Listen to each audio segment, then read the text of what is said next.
నమస్తే అండి. నేను మీ గణేష్‌ని. Welcome to Ganesh sir online classes. ఈరోజు మనం కుషానుల్లో గొప్పవాడైనటువంటి కనిష్కుని గురించి ఒకసారి నేర్చుకుందాం. అది ఏ కాంపిటీటివ్ ఎగ్జామ్‌కైనా చాలా ముఖ్యమైన టాపిక్. కనిష్కుడి గురించి. ఓకే.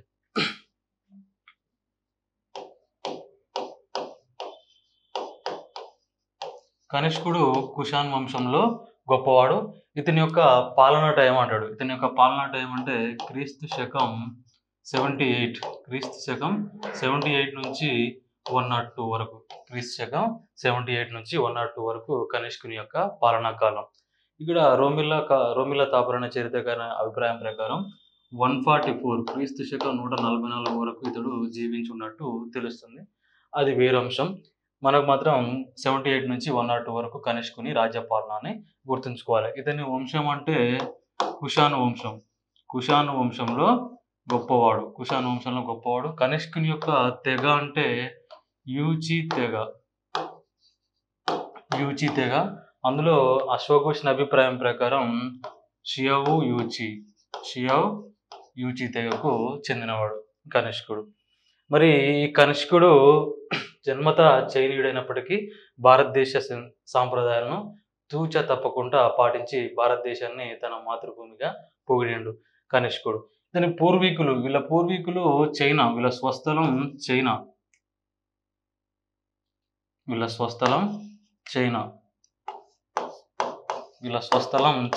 చైనాలోని కెన్సు రాష్ట్రం అని ఉంటుంది. చైనాలోని కెన్సు రాష్ట్రం. అందులో కూడా కెన్సు రాష్ట్రంలోని తువా హుకాంగ్ అనేది వాళ్ళ యొక్క స్వస్థలం. ఆ తర్వాత వీళ్ళు హూనుల దండయాత్రల వల్ల ఆ ప్లేస్లు వదిలి ఆ తర్వాత మధ్య ఆసియా, పార్థియా, బాక్టీరియా అట్లాంటి ప్రాంతాల్లో ఒకచోట స్థిర నివాసం అనేది లేకుండా వీళ్ళు ఏం చేశారంటే అక్కడక్కడ ఏర్పాటు చేసుకుంటూ వెళ్ళిపోయారు. సంచార జీవితాన్ని గడుపుకుంటూ వెళ్ళిపోయారు. దీని తర్వాత ఏమైందంటే ఒక 5 శాఖలుగా విడిపోయారు వీళ్ళే. యూజీ తెగ వల్ల 5 శాఖలు విడిపోయి అందులో ఒక తెగ భారత్‌లోకి ప్రవేశించింది. వీళ్ళే భారతదేశంలో కుషాన్లుగా పిలువబడ్డారు. ఈ కుషాన్లనే టొకారియన్లు కూడా అని పేర్కొంటారు. టొకారియన్ తెగ అని కూడా వీళ్ళను అంటారు. యూజీ తెగ లేదా టొకారియన్ తెగ అన్న కూడా వీళ్ళే. ఇదొక అంశం. మరి వీళ్ళలో తొలి రాజు అంటే కుజులా కార్డ్ఫైసిస్.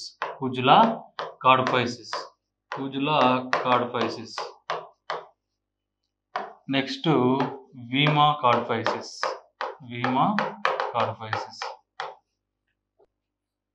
ఇక్కడ 5 తెగలుగా భారత్‌లోకి విడిపోయారు. అందులోకి వచ్చిన తెగ భారత్‌లో కుషాన్లుగా పిలువబడ్డారు. తొలి రాజు అంటే కుజాలా కార్డ్ఫైసిస్, తర్వాత వీమా కార్డ్ఫైసిస్.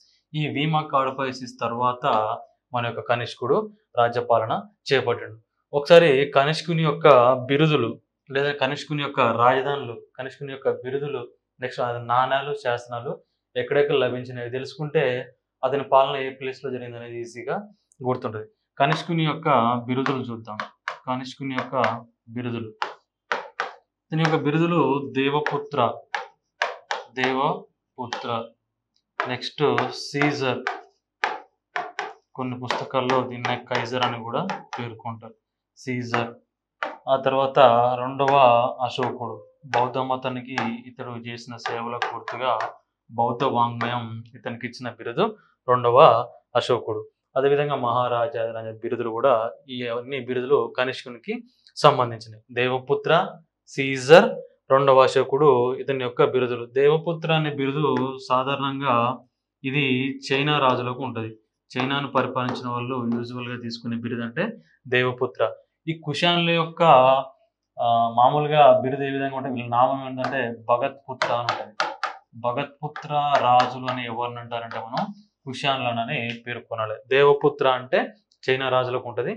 ఇది ఒక సాంప్రదాయం ప్రకారం చైనాను జయించి ఆ తర్వాత చైనా రాకుమార్తెను వివాహం ఆడి దేవపుత్ర అనే బిరుదును తీసుకోండి అనేది కొంతమంది చరిత్రకారుల అభిప్రాయం.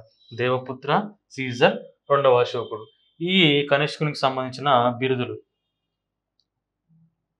ఆ తర్వాత కనిష్కునికి సంబంధించిన రాజధానులు.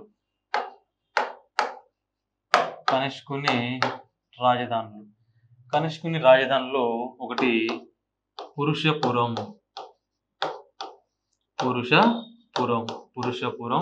ఈ పురుషపురంను మనం ప్రస్తుతం పెషావర్గా పేర్కొంటున్నాం. పెషావర్. ఈ పెషావరు పాకిస్తాన్ దేశానికి సంబంధించింది ప్రస్తుతం. రెండవది మధుర. రెండవది మధుర యూపీ. ఇది సాంస్కృతిక రాజధాని. కనిష్కుని యొక్క సాంస్కృతిక రాజధాని. ఇవి కనిష్కుని యొక్క రాజధానులు. మరి కనిష్కుని యొక్క శాసనాలు ఏ ప్లేస్లలో బయలుపడినాయి ఒకసారి చూద్దాం. కనిష్కుని యొక్క శాసనాలు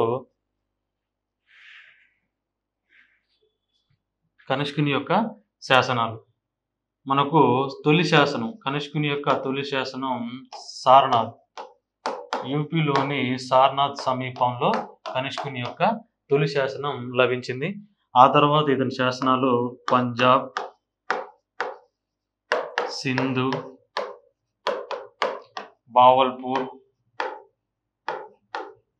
రావల్పిండి, నెక్స్ట్ సాంచి. పంజాబ్, సింధు, బావల్పూర్, రావల్పిండి, సాంచి, మధుర. ఈ యొక్క ప్రాంతాలలో ఇతనికి సంబంధించిన శాసనాలు అయినాయి బయలుపడ్డాయి. తొలి శాసనం మాత్రం యూపీలోని సారనాథ్ సమీపంలో లభ్యమైంది. ఇక్కడ మనం గుర్తుంచుకోవాలి అంటే పాకిస్తాన్, మధ్య ఆసియా వరకు ఇతని యొక్క సామ్రాజ్యం విస్తరించింది. దీన్ని బట్టి తెలుస్తుందంటే మనకు అక్కడ లభించిన శాసనాలను బట్టి మనకు ఆ ఇన్ఫర్మేషన్ తెలుస్తుంది. ఈ పంజాబ్, సింధు అంటే అప్పుడు శకులు పరిపాలిస్తారు. శకులు లేదా వీళ్ళని క్షాత్రపులు అంటారు. వీళ్ళు పరిపాలిస్తారు. వీళ్ళని జయించిండు. అదేవిధంగా మధుర, నెక్స్ట్ రావల్పిండి, బావల్పూర్ అనేవి ఇతని ప్లేస్లలో భాగాలు. మధ్య ఆసియాను మరియు ఆఫ్ఘనిస్తాన్ కూడా జయించిందని మనకు అల్బేరుని రచన వల్ల తెలుస్తుంది. బావల్పూర్ అనేది మనకు రీసెంట్గా ఆపరేషన్ సింధూర్ సమయంలో ఈ పేరు మనం విన్నాం. బావల్పూర్ జైష్-ఇ మహమ్మద్ సంబంధించిన అజర్ మహమ్మద్ యొక్క హెడ్ క్వార్టర్, వాళ్ళ యొక్క స్వస్థలం బావల్పూర్కి సంబంధించిందే. ఇక్కడ పాకిస్తాన్ ఆర్మీ బేస్ క్యాంపస్ ఉంటుందని. ఈ రావల్పిండి ఎక్స్ప్రెస్ అని ఏ క్రికెటర్ని పేర్కొంటారంటే షోయబ్ అఖ్తర్ని మనం ఏమని పిలుస్తామంటే రావల్పిండి ఎక్స్ప్రెస్ అంటాం. అంటే బావల్పూర్, రావల్పిండి, సాంచి, మధుర, పంజాబ్, సింధు ప్రాంతాలలో కనిష్కుని యొక్క శాసనాలు అనేవి లభ్యమైనవి. అదేవిధంగా ఇతనికి సంబంధించిన నాణ్యాలు ఎక్కడ లభ్యమైనాయి అంటే బీహార్, బెంగాల్, యూపీలోని గోరఖ్పూర్లో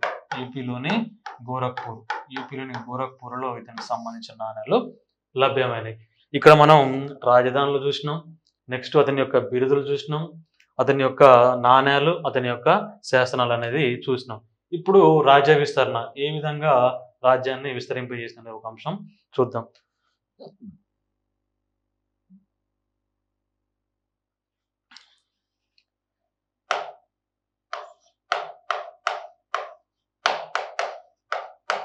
కనిష్కుని రాజ్య విస్తరణ.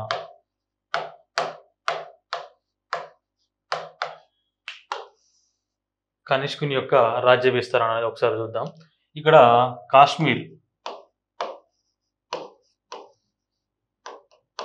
కనిష్కుడు కాశ్మీర్ను జయించి కాశ్మీర్లోని శ్రీనగర్ సమీపంలో కనిష్కపురం అని తన పేరు మీదుగా ఒక పట్టణాన్ని నిర్మించినట్లు మనకు తెలుస్తుంది. ఇతడు కాశ్మీర్ను జయించినట్టు మనకు ఏ ఆధారం ద్వారా తెలుస్తుందంటే కల్హనుడు రాసిన రాజతరంగిణి.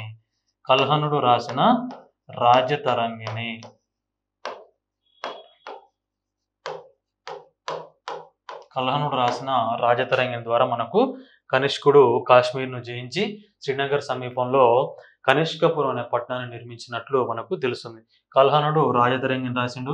దీనికి ఉన్న ప్రత్యేకత ఏంటంటే ఇది భారతదేశంలో తొలి చారిత్రక నవల, first historical novel in India. ఓకేనా? ఆ భారతదేశ చరిత్రకు సంబంధించి తొలి చారిత్రక నవల అంటే రాజతరంగిణి అని చెప్పాలి. దీన్ని రాసింది కల్హనుడు వేరు, బిల్హనుడు వేరు. బిల్హనుడు అనేటనేమో విక్రమాంక దేవ చరిత్ర, చౌర పంచాసిక, కర్ణసుందరి అనే గ్రంథాలు రాసింది. కళ్యాణి చాళుక్యరాజు విక్రమాదిత్య, 6వ విక్రమాదిత్య ఆస్థానంలో ఉన్నాడు. ఆయన బిల్హనుడు, ఈయన కల్హనుడు. ఆయన జల్హనుడు అని ఉంటారు. ఇదంతా వేరు వేరు. ఓకే. ఈ రాజతరంగిణి అనే గ్రంథం దేని గురించి చెప్తుందంటే కాశ్మీర్ దేశ చరిత్రను గురించి తెలుపుతుంది. కాశ్మీర్ దేశ చరిత్రను తెలిపే నవల లేదా గ్రంథం అంటే మనం రాజతరంగిణి అని చెప్పాలి. ఈ రాజతరంగిణిని మొఘలుల కాలంలో షాబాది అనేటనే పర్షియన్ భాషలోకి తర్జుమా చేసిండు. షాబాది అనేటనే అక్బర్ కాలంలో అక్బరు ట్రాన్స్లేషన్ బ్యూరోని ఏర్పాటు చేసిండు, అంటే అనువాద శాఖను ఏర్పాటు చేసిండు. దాని ప్రకారం సంస్కృతి గ్రంథాలు మొత్తం పర్షియన్ భాషలోకి అనువాదం చేయబడ్డాయి. ఈ రాజతరంగిణి అనే గ్రంథాన్ని పర్షియన్ భాషలోకి అనువదించింది ఎవరంటే షాబాది అని చెప్పాలి. షాబాది. ఇది ఒక ఇన్ఫర్మేషన్. కాశ్మీర్ను జయించిండు. ఆ తర్వాత మగధను జయించిండు. ఇక్కడ మగధను జయించినట్టు మనకు నాణ్యాల ద్వారా తెలుస్తుంది. గోరఖ్పూర్లో లభించిన నాణ్యాలు ఏం చెప్తున్నంటే ఇతడు మగధను జయించినట్టు. అదేవిధంగా కొన్ని బౌద్ధ గ్రంథాల ప్రకారం కనిష్కుడు మగధ పైన దాడి చేసి మగధ యొక్క రాజధాని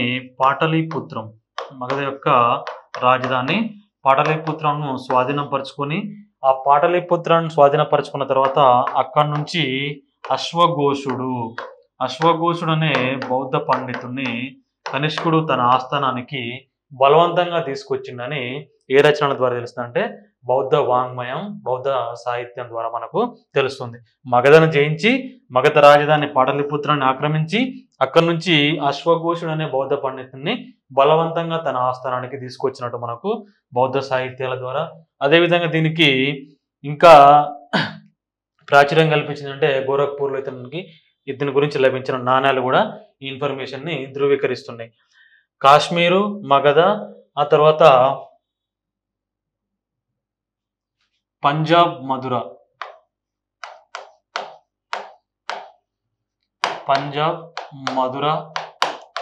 ఈ పంజాబ్, మధుర మరియు ఉజ్జయిని ఈ మూడు ప్రాంతాలలో కనిష్కుడు సింహాసనం అధిష్ఠించే నాటికి శక క్షాత్రపులు మనకు శకులు 5 రకాలుగా ఉంటారు. దాంట్లో పంజాబ్, మధుర వీళ్ళకి సంబంధించిన శకులు ఉంటారు. ఈ పంజాబ్, మధుర శకుల ప్రాంతాలను జయించిండు. ఈ గంగా, యమున మరియు ఈ పరిసర ప్రాంతాలను జయించిండు. ఆ తర్వాత ఇంకొక శత్రువులు ఎవరంటే ఉజ్జయిని క్షాత్రపులు వీళ్ళు మాల్వా క్షాత్రపులుగా పిలువబడ్డారు. ఉజ్జయిని వాళ్ళ యొక్క రాజధాని. ఈ ఉజ్జయిని క్షాత్రపుల్లో అప్పుడు పరిపాలిస్తున్నారంటే కనిష్కుని సమయంలో కనిష్కుని కాలంలో చస్తనుడు అనే రాజు, శకరాజు పరిపాలిస్తాడు. దీంతో పంజాబ్, మధుర శకులను జయించిన తర్వాత అతని యొక్క దృష్టి ఉజ్జయిని క్షాత్రపుల పైన పడింది. ఉజ్జయిని పరిపాలిస్తున్న రాజు అంటే ఇప్పుడు ఎవరంటే చస్తనుడు. ఈ చస్తనుడిని కూడా ఓడించిండు. కనిష్కుడు చస్తనుడు కూడా ఓడించినని, ఆ తర్వాత కనిష్కుని యొక్క సార్వభౌమత్వాన్ని అంగీకరించిన చస్తనుడు మాల్వాలో కొంత భూభాగాన్ని ఎవరికి ఇచ్చిందంటే కనిష్కునికి ఇచ్చినట్లు తెలుస్తుంది. దీంతో శకులపైన విజయానికి సూచకంగా క్రీస్తు శకం 78లో కనిష్కుడు శాలివాహన శకాన్ని ప్రారంభించిండు, లేదా శక సంవత్సరం లేదా శాలివాహన శకం అనేదాన్ని ప్రారంభించిండు. ఈ శక సంవత్సరంకి సంబంధించి కొంత కాంట్రవర్సీ అనేది ఉంది. కొంతమంది విక్రమాదిత్య అనే రాజు ఉంటాడు, క్రీస్తు పూర్వం 57 విక్రమాదిత్య అనే రాజు. ఇది ఆయనకు సంబంధించి ఆయనే శకుల చేతిలో ఓడిపోయిండు. దాని గురించి శకులు శక సంవత్సరం ప్రారంభించారని ఒక కాంట్రవర్సీ ఉంటుంది. అది 57లో సంబంధించింది. వీళ్ళేమో 135కి సంబంధించింది. ఆ తర్వాత 135 - 57 అంటే మళ్ళీ మనకు 78 వస్తుంది. ఓకేనా, ఇది ఒక అంశం. కానీ ఏదేమైనప్పటికీ క్రీస్తు శకం 78 అనేది కనిష్కునికి సంబంధించిన శక సంవత్సరం. ఈ కాంట్రవర్సీకి సంబంధించి 1960, 1913 ఈ 2 సార్లు లండన్లో సమావేశం కూడా ఏర్పాటు జరుగుతుంది. దీంట్లో రెండో సమావేశంలో 1916లో శక సంవత్సరం 78 అనేది కనిష్కునికి సంబంధించిందని ధృవీకరించారు అఫీషియల్గా. ఏదేమైనప్పటికీ 78 శక సంవత్సరం కనిష్కుడు ప్రారంభించిండు శకుల పైన విజయానికి గుర్తుగా. ఇక్కడ మళ్ళా ఉజ్జయిని శకులను ఓడించిన ఇంకొక రాజు ఉంటాడు మనకు, రెండవ చంద్రగుప్తుడు. గుప్తుల్లో రెండవ చంద్రగుప్తుడు. ఈయన శకులలో చివరి రాజు రుద్రసింహుడు, మూడవ రుద్రసింహుడు అని ఉంటాడు. ఈయనని ఓడించి షకారి అనే బిరుదును పొందుతాడు. ఉజ్జయిని శకులను ఓడించింది ఇక్కడ రెండో చంద్రగుప్తుడు, ఆయన వేరు. ఇక్కడ మళ్ళా కనిష్కుడు కూడా ఉజ్జయిని క్షాత్రపుడు చస్తనుడిని ఓడిస్తాడు, కన్ఫ్యూజ్ కావద్దిగా. ఇదొక అంశం. దీంతో క్రీస్తు శకం 78లో శక సంవత్సరం అనే దాన్ని ప్రారంభించిండు. చూడండి, మనకు 78 అంటే చరిత్రకు సంబంధించి 2 అంశాలు, నెక్స్ట్ పాలిటిక్స్ సంబంధించిన ఒక అంశం గుర్తుంచుకోవాలి. 78లో శక సంవత్సరాన్ని ప్రారంభించింది కనిష్కుడు, అదొక అంశం. నెక్స్ట్ మనకు ఉప్పు సత్యాగ్రహం, ఉప్పు సత్యాగ్రహం లేదా దండి సత్యాగ్రహం, సాల్ట్ సత్యాగ్రహం అనేది ఉంటుంది. ఇది 1930 మార్చి 12 నుంచి ఏప్రిల్ 6 వరకు జరుగుతుంది. ఏప్రిల్ 6 వరకు జరుగుతుంది దండి సత్యాగ్రహం అనేది. ఓకేనా. ఉప్పు సత్యాగ్రహం లేదా దండి సత్యాగ్రహం గాంధీ నేతృత్వంలో జరుగుతుంది. ఈ ఉప్పు సత్యాగ్రహం లేదా దండి సత్యాగ్రహంలో పాల్గొన్న వాళ్ళ సంఖ్య ఎంత అంటే కూడా మనం 78 మంది అని చెప్పాలి. ఈ 78 మందిలో ఏకైక ఆంధ్రుడు అంటే ఎర్నేని సుబ్రహ్మణ్యం అని చెప్పాలి. ఏకైక ఆంధ్రుడు అంటే ఎర్నేని సుబ్రహ్మణ్యం. ఇది 78 అంటే మనం ఈ విధంగా గుర్తుంచుకోవాలి. శక సంవత్సరం 78, ఉప్పు సత్యాగ్రహంలో పాల్గొన్న వాళ్ళ సంఖ్య కూడా 78. అదేవిధంగా మనకు 78వ ఆర్టికల్ ఉంటుంది.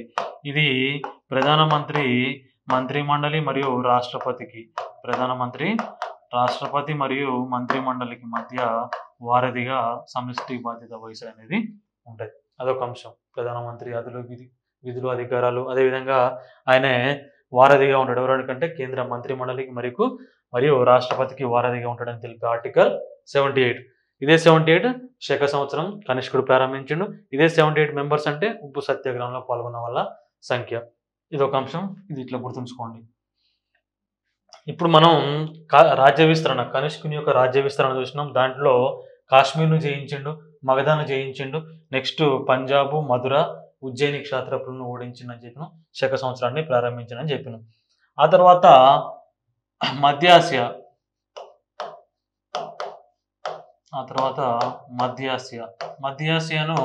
జయించిండు. మధ్యాసియాలో కష్గర్, నెక్స్ట్ యార్కండ్, నెక్స్ట్ కోటాన్. ఇగో ఈ ప్రాంతాలను మొత్తం జయించి కనిష్కుడు తన సామ్రాజ్యంలో విలీనం చేసుకున్నాడు. అందుకనే ఈ దూర ప్రాంతాలను సమన్వయం చేసుకోవడానికి రాజధానిని మధ్యస్థంగా ఉంచుకోవడం కోసం పురుషపురం లేదా పెషావర్లో రాజధానిని ఏర్పాటు చేసుకోండు. కాష్గర్, యార్కండ్ మరియు కోటాన్ ఇవన్నీ మధ్యాసియా ప్రాంతాలు. వీటిని జయించిందని, అదేవిధంగా ఆఫ్ఘనిస్తాన్ కూడా జయించిందని మనకు అల్బెరూని, గజనీ మహమ్మద్ దగ్గర వస్తాడు అల్బెరూని. ఆ అల్బెరూన్ అనే పండితుడు ఏం చెప్పిండంటే కనిష్కుడు సామ్రాజ్యంలో మధ్యాసియా, ఆఫ్ఘనిస్తాన్ ప్రాంతాలు ఉన్నాయని పేర్కొన్నాడు. Kashgar, Yarkand, కోటాలను జయించిండు. అదేవిధంగా రోమన్ సామ్రాజ్య సరిహద్దు వరకు తన రాజ్యాన్ని విస్తరింపజేసిండు.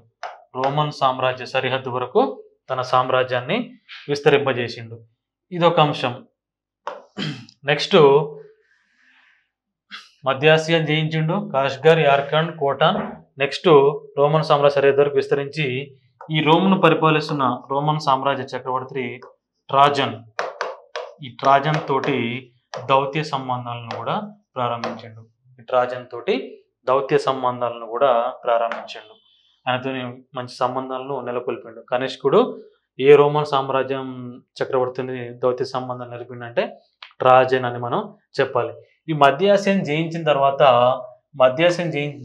ఇతని యొక్క దృష్టి చైనా మీద పడింది. చైనా పైన దాడి చేయాలని అనుకున్నాడు.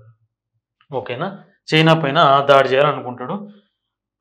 ఇక్కడ వీమా కార్డ్ఫైసిస్, ఈయనకంటే ముందు పరిపాలకుడు వీమా కార్డ్ఫైసిస్, వీళ్ళ పూర్వీకులు కూడా చైనాకు కప్పం చెల్లించేవాళ్ళు. ఎప్పుడైతే కనిష్కుడు సింహాసనాన్ని అధిష్ఠించిండో ఆ తర్వాత చైనా వాళ్లకు కప్పం చెల్లించినని, నేను కూడా వాళ్ళతో సర్వసమానని ఈయన కనిష్కుడు పేర్కొని చైనాకు కప్పం చెల్లించడు. దీంతో చైనా పైన దండెత్తి రావాల్సి వచ్చింది. ఎందుకంటే వీళ్ళ పూర్వీకులు ఓడిపోయారు. ఆ ప్రతీకారం కూడా తీర్చుకోవడానికి చైనా పైన దండెత్తాడు. చైనా పైన దండెత్తిన తొలి భారతీయ చక్రవర్తి అంటే మనం కనిష్కుడు అని చెప్పాలి. జన్మతా చైనీయుడైనప్పటికీ ఆ తర్వాత భారతదేశం తన మాతృభూమిగా భావించి చైనా పైన యుద్ధం ప్రకటించి చక్రవర్తి ఎవరంటే కనిష్కుడు అని చెప్పాలి. నెక్స్ట్ చైనా పైన యుద్ధాన్ని ప్రకటించి జయించిన తొలి చక్రవర్తి అంటే కనిష్కుడు అని చెప్పాలి. అప్పటి చైనా రాజు పంచావో, అప్పటి చైనా రాజు చైనా రాజు కాదు, చైనా జనరల్ లేదా సేనాని, చైనా సేనాని పంచావో చేతిలో కనిష్కుడు ఓడిపోయాడు. పంచావో చేతిలో కనిష్కుడు ఓడిపోయాడు. ఆ తర్వాత 70,000 మంది సైన్యంతో రెండోసారి దండయాత్ర చేశాడు. ఎట్లాగైనా చైనా రాకుమార్తెను స్వాధీనం పరచుకోవాలని, ఆమెను వివాహం ఆడాలని రెండోసారి దండయాత్ర చేశాడు. రెండోసారి కూడా ఓడిపోయినట్టు మనకు చరిత్ర అనేది తెలుపుతుంది. కానీ కొంతమంది చరిత్రకారుల అభిప్రాయం ప్రకారం రెండోసారి జయించిండని, ఎప్పుడైతే పంచావ మరణించిన తర్వాత అతని వారసులు బలహీనమైన తర్వాత కనిష్కుడు జయించి చైనాను జయించిండు, చైనా రాకుమార్తెను కూడా పెళ్లి చేసుకుండు అని కొంతమంది చరిత్రకారులు చెప్తారు. దీన్ని ఎక్కువ మంది చరిత్రకారులు ఆమోదించలేదు. ఏదైనప్పటికీ చైనా అనేది గెలవలేకపోయిండు కనిష్కుడు. ఇది ఒక అంశం. చైనాను గెలిచే దేవపుత్రుడు అనే బిరుదు తీసుకోండి కొంతమంది అన్నారు, నో ప్రాబ్లం. ఇది ఒక అంశం. ఆ తర్వాత బౌద్ధ మత వ్యాప్తి.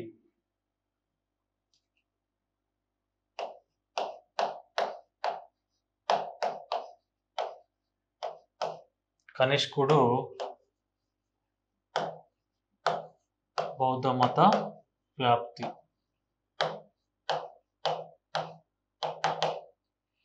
కనిష్కుడు బౌద్ధ మత వ్యాప్తి ఒకసారి చూద్దాం. ఇక్కడ మనం అశ్వఘోషుడు అనే బౌద్ధ పండితుని గురించి నేర్చుకున్నాం ఇంతకుముందు. ఈ అశ్వఘోషుని మగధ నుంచి బలవంతంగా తీసుకొచ్చినని చెప్పినాం.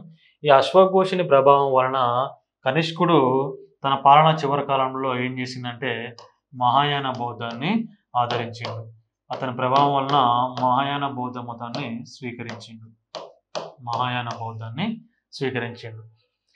ఎవరి ప్రభావం వలన అంటే అశ్వఘోషుడు అనేటైన ప్రభావం వలన ఇతడు మహాయాన బౌద్ధాన్ని ఆదరించిండు, దానికి రాజధారణ కూడా కల్పించిండు. అంతకుముందు ఇతడు వివిధ మతాలను ఆరాధించినట్టు, వివిధ మతాలకు సంబంధించిన దేవతలను ఆరాధించినట్లు తన నాణాల ద్వారా తెలుస్తుంది. ఇతడు గ్రీకు, పారశీక, నెక్స్ట్ ఎలమెట్,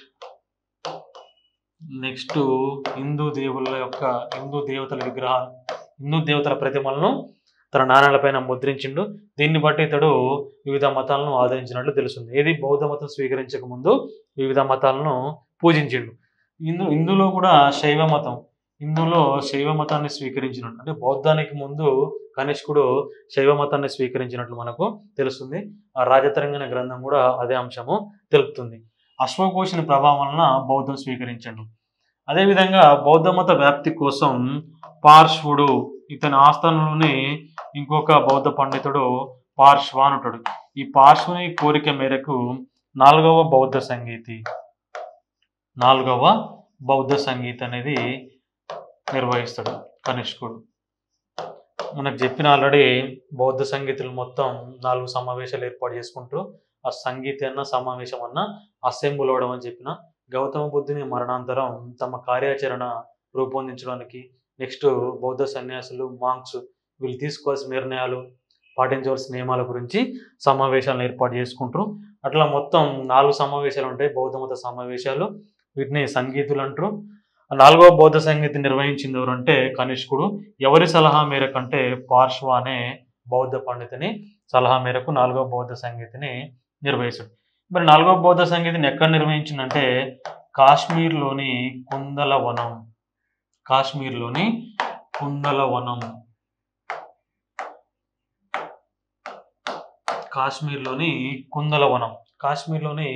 కుందలవనంలో 4వ బౌద్ధ సంగీతిని నిర్వహించిండు. ఈ కుందలవనం ఒకప్పుడు జమ్మూ కాశ్మీర్కు సంబంధించింది. ఈ కుందలవనమే ప్రస్తుతం జలంధర్గా పిలువబడుతుంది. ఇది పంజాబ్ రాష్ట్రానికి సంబంధించింది. ఒకప్పుడు కుందలవనం కాశ్మీర్లో భాగం, ప్రస్తుతం కుందలవనం జలంధర్గా పిలువబడుతుంది. అది పంజాబ్లో ఉన్నది. ఇక్కడ కాశ్మీర్లోని కుందలవనం విహారంలోనే 4వ బౌద్ధ సంగీతిని కనిష్కుడు నిర్వహించిండు. మరి జలంధరు దేనికి ఫేమస్ అని అడుగుతారు ఒక్కోసారి. జలంధర్ దేనికి ఫేమస్ అంటే క్రీడా సామాగ్రికి, క్రీడా ఉత్పత్తులకు ప్రసిద్ధి చెందిన భారతీయ ప్రాంతం అంటే జలంధర్. ఈ జలంధర్ నుంచే ఫీఫా అంతర్జాతీయ ఫీఫా వరల్డ్ కప్కి ఫుట్బాల్ అనేవి జలంధర్ నుంచే సరఫరా అవుతాయి. ఇది ఒక అంశం గుర్తుంచుకోవాలి. ఆ జలంధరే ఒకప్పుడు కుందలవనం. ఆ కుందలవనంలోనే 4వ బౌద్ధ సంగీత అనేది జరిగింది. జరిపించిన వాడు కనిష్కుడు. ఎవరి సలహా మేరకు అంటే పార్శ్వ అనే బౌద్ధ పండితుని సలహా మేరకు జరిపించిండు.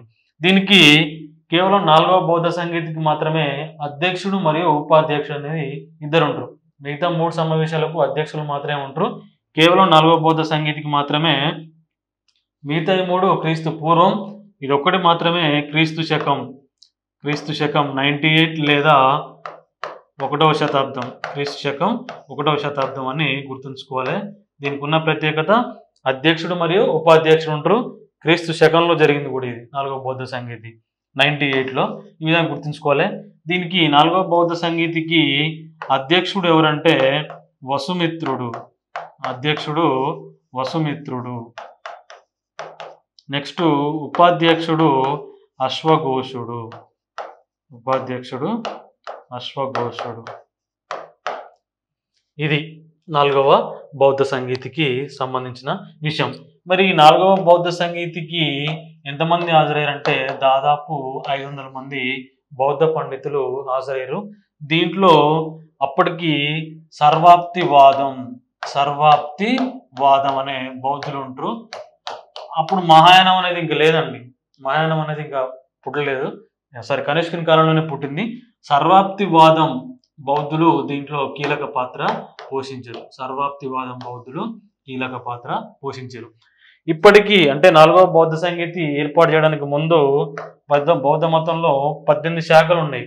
ఈ 18 శాఖలను ఏకం చేయడానికి మరియు బౌద్ధ సిద్ధాంతాలను క్రోడీకరించి వాటి సిద్ధాంతాలను పొందుపరచడానికి ఈ 4వ బౌద్ధ సంగీతిని ఏర్పాటు చేశారు.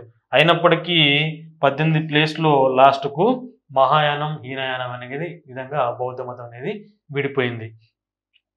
ఓన్లీ ఒరిజినల్ బౌద్ధ మతం అంటే హీనయానం అండి. ఈ హీనయానం నుండే కనిష్కుని కాలంలో మహాయానం అనే నూతన బౌద్ధ శాఖ ఆవిర్భవించింది. హీనయానం నుండే మహాయానం అనే నూతన బౌద్ధ శాఖ ఏర్పడ్డది. ఈ మహాయానం వాళ్ళు మార్పును కోరేవాళ్ళు. వీళ్ళు సంస్కృత భాషలలో రచనలు చేశారు. హీనయానం వాళ్ళు మాత్రం మార్పును కోరలేదు. వీళ్ళు పాలి భాషలోనే రచనలు కొనసాగించారు. మహాయానం వాళ్ళు బుద్ధునికి దేవుని రూపం ఇచ్చి విగ్రహ రూపంలో కొలిసిరు. వాళ్ళు మాత్రం బుద్ధుని యొక్క చిహ్నాలను గుర్తులను పూజించారు హీనయానం వాళ్ళు. ఇది ఒక అంశం. అంటే 4వ బౌద్ధ సంగీతి నాటికి ఏ బౌద్ధ మతం వాళ్ళు అధిక సంఖ్యలో పాల్గొన్నారంటే సర్వాప్తివాదం బౌద్ధులు. వీళ్ళ యొక్క హెడ్ క్వార్టర్ ఎక్కడంటే మధుర. సర్వాప్తివాదుల హెడ్ క్వార్టర్ అంటే మధుర అనేది గుర్తుంచుకోవాలి. ఈ విధంగా 4వ బౌద్ధ సంగీతిలోనే మనకు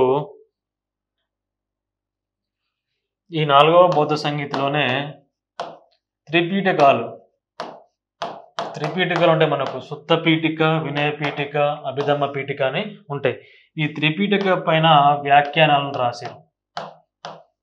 త్రిపీఠికలపై వ్యాఖ్యానాలు, కామెంటరీస్ ఆన్ త్రిపీఠకాస్. త్రిపీఠకాలపైన వ్యాఖ్యానాలు రాశారు. ఈ త్రిపీఠకాలపైన వ్యాఖ్యానాలు రాసి పొందుపరిచింది ఎవరంటే వసుమిత్రుడు వీటిని మహావిభాషా శాస్త్రంగా రాసిండు.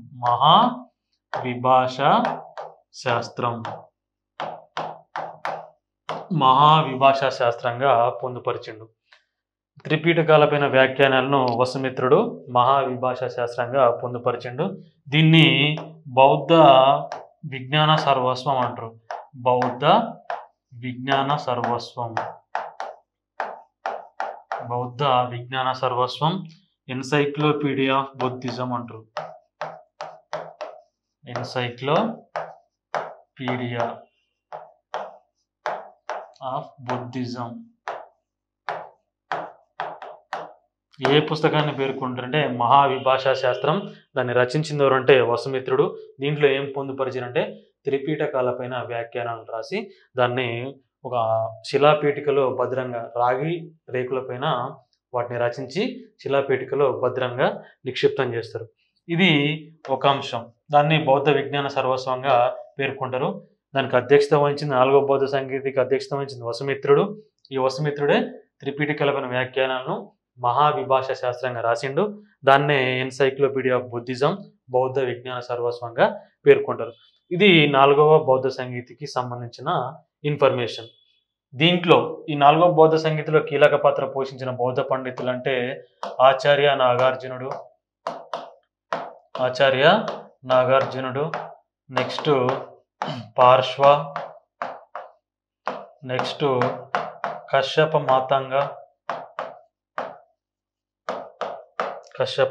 మాతంగ, నెక్స్ట్ చరకుడు,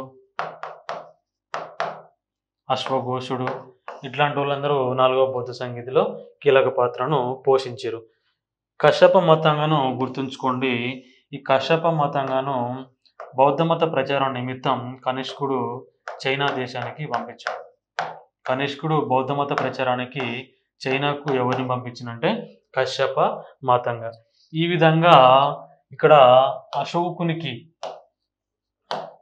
మౌర్య సామ్రాజ్యంలో గొప్పవాడైన అశోకుడికి మరియు కనిష్కుడికి వీళ్ళిద్దరి మధ్యన సారూప్యత అనేది అంటే సిమిలారిటీ అనేది ఉన్నది.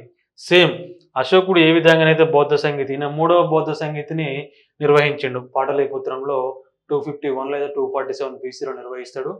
అది అశోకుడు నిర్వహిస్తాడు. దీనికి అధ్యక్షత వహించిందంటే మొగలిపుత్త తిస్స.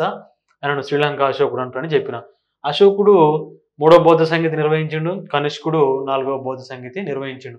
ఇక్కడ అశోకుడు బౌద్ధ మత ప్రచారం కోసం తన కుమారుడు సంఘమిత్ర మహేంద్రను శ్రీలంకకు ప్రచారం కోసం పంపిస్తాడు. ఇక్కడ కనిష్కుడు కశ్యప మతంగాను చైనాకు బౌద్ధ మత ప్రచారం కోసం పంపించిండు. ఈ విధంగా వీళ్ళిద్దరిలో సేమ్ ఈయన బౌద్ధ మతాన్ని పోషించిండు, ఆయన బౌద్ధ మతాన్ని పోషించిండు.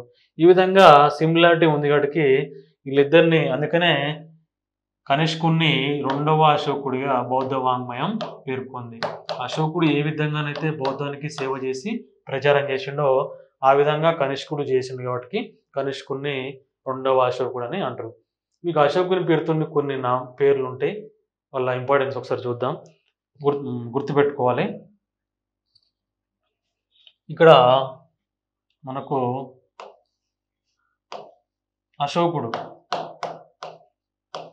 అశోకుడు మౌర్య సామ్రాజ్యంలో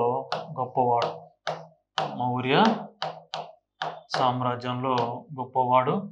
ధమ్మ విధానాన్ని అశోక ధమ్మను ప్రకటించిండు. అది అశోకుని గురించి.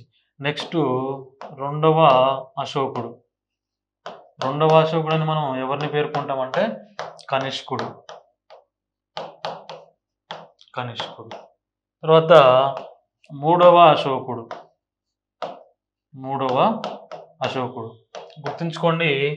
అశోకుని తర్వాత మరియు కనిష్కుని తర్వాత బౌద్ధ మతాన్ని బాగా ప్రచారం చేసి దానికి ప్రాచుర్యం కల్పించి 3వ అశోకుడిగా పిలువబడ్డది ఎవరంటే హర్షవర్ధనుడు.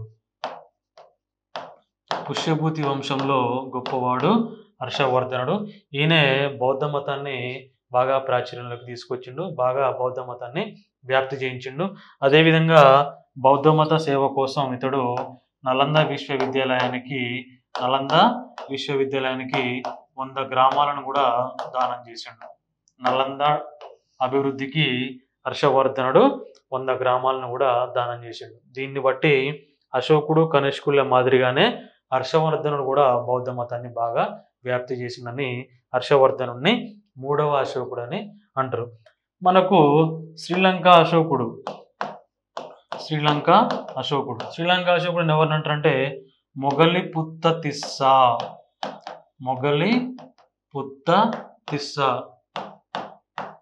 3వ బౌద్ధ సంగీతికి అధ్యక్షత వహించిన మొగలిపుత్త తిస్స. ఈయనను శ్రీలంక అశోకుడు అంటారు. అంటే అశోకుడు ఏ విధంగా అయితే బౌద్ధాన్ని ప్రచారం చేసిండో మొగలిపుత్త తిస్స కూడా బౌద్ధాన్ని శ్రీలంకలో ప్రచారం చేసి శ్రీలంక అశోకునిగా పిలువబడ్డాడు.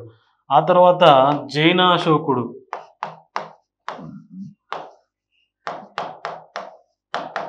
జైనాశోకుడు. జైనాశోకుడిగా పిలువబడ్డది ఎవరు అంటే అశోకుని మనవడు సంప్రతి.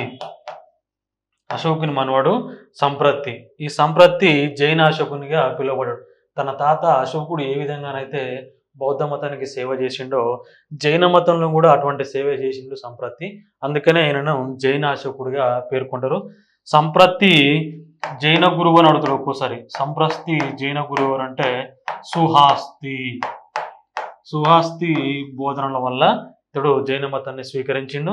అదేవిధంగా ఇదే సంప్రతి నాగార్జున కొండ సమీపంలో ఒడ్డెమాను కొండ అని ఉంటుంది. ఒడ్డెమాను కొండ.